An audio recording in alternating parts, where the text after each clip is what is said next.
If you don't know what's currently happening, how are you ever going to get somewhere else?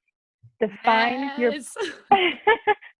define your point A before you try to make this jump to point B.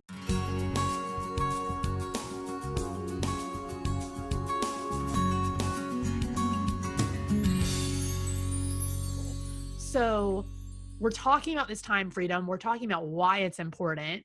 And that's great. But what about the woman sitting at home right now listening to this who's like, well, I get it. I get why it's great. I get why it's important. I want it too. But I literally don't know where to start. Like, I'm doing the best I can, or at least I think I am. Where do I even begin to create this? What's your advice for her? Where does she begin, and what can she work on now that maybe she hasn't already tried? Yes. So I'm talking to the woman who does not have awareness of her money or her time. End goal, time freedom.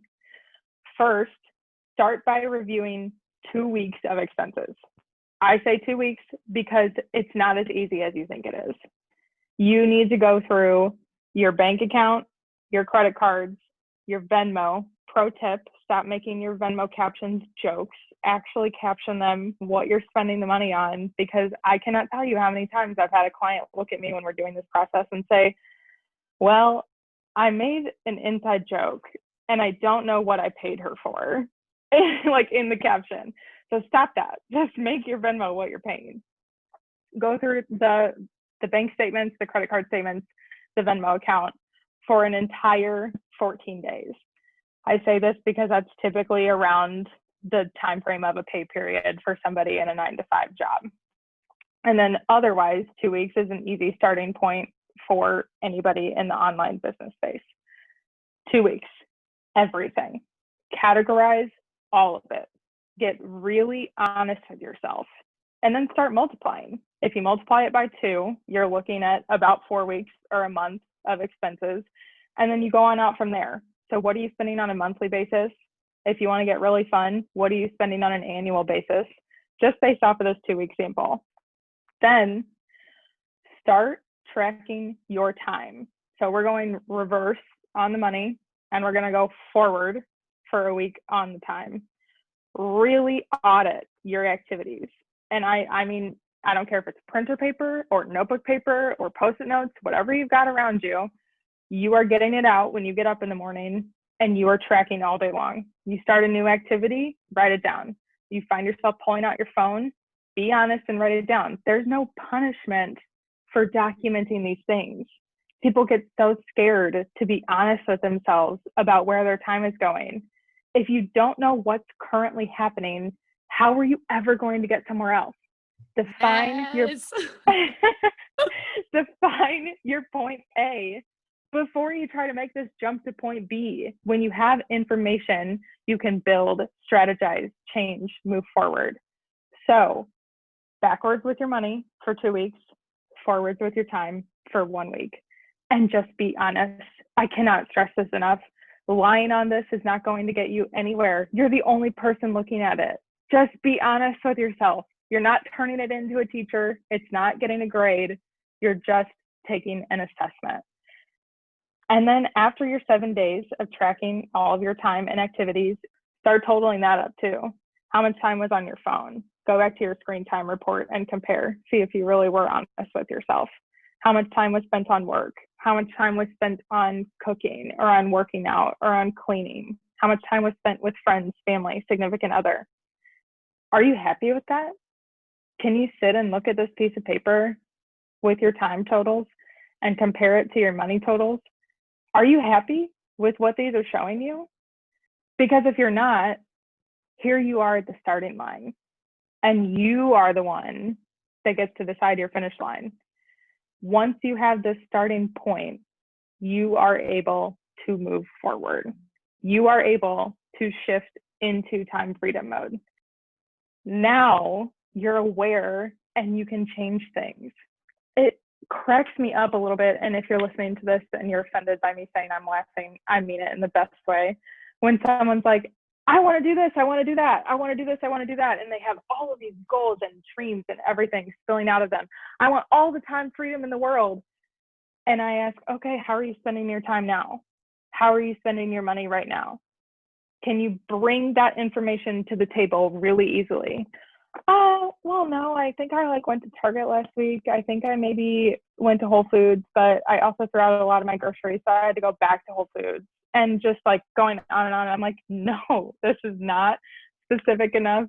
We're going to have a little giggle over this when you're done with actually figuring out where your money and time are going.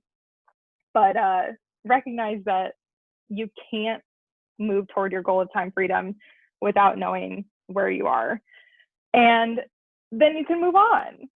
So a little bit of shock and awe with where you're at and really assessing those two areas and then deciding what comes next for you. And while it is totally personalized to where you want your point B to be, to where you want your finish line to end up at, I think it's a really great starting place for everybody to actually know what's going on, because you think you do until you track it. And then it's a big wow factor, which motivates you to keep going. Yeah. And I feel like I've definitely seen this as a coach myself with entrepreneurs I've worked with, where I'm like, okay, well, this is the goal that you have. Let's talk about what you're currently doing. And however you track that, whether you're talking about your marketing and your content or your money or your time, like whatever it is that you're trying to track, 99% of the time, when you've set this goal to do something and then you sit down and track it, you are surprised and probably disappointed with the results of the tracking. And, you know, so many entrepreneurs do this where they sit down and they're like, oh, wow, I'm really not putting in as much of an effort into this as I thought I was. Well, then what was I doing? You know, like what was I doing with my time? What was I doing with my money? Where did it all go? And then the problem is, and this is where I think most entrepreneurs get stuck, or most people in general get stuck with any kind of goal, is we see it and then we're like, all right, well, you know, I'll change that. It'll be easy. I'll change it. And that's it. That's the plan. Like saying I'll change it is the plan moving forward. And that's not a plan. If you can't change what you've been doing, if you can't change the habits behind it, if you can't change the thought process behind it, then there will be no change. You know, you hear people all the time say, what got you here won't get you there.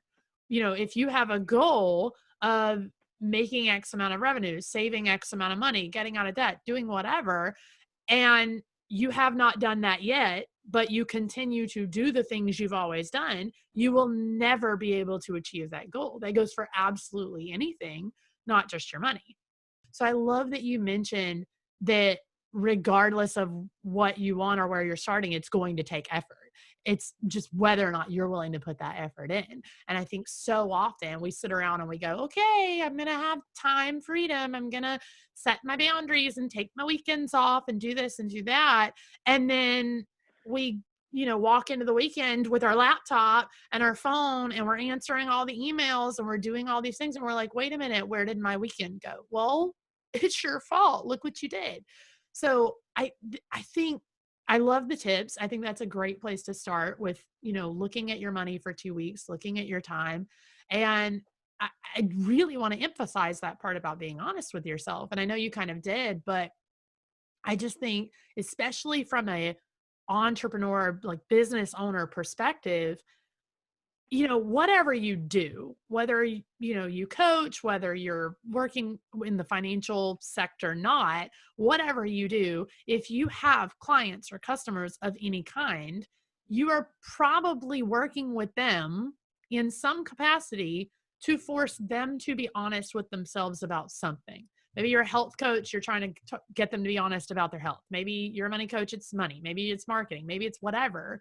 You're working with people or you're doing something to get people to say, yes, this is what I need, and I currently don't have it in some capacity.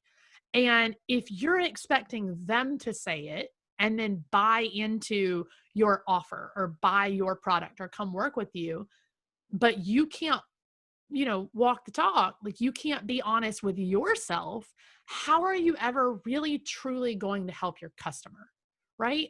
And so I think, Absolutely. you know, sitting down and saying, like you said, nobody else is going to look at this. I'm simply going to be honest for myself. And then I'm going to recognize that in order to make this change, I have to change.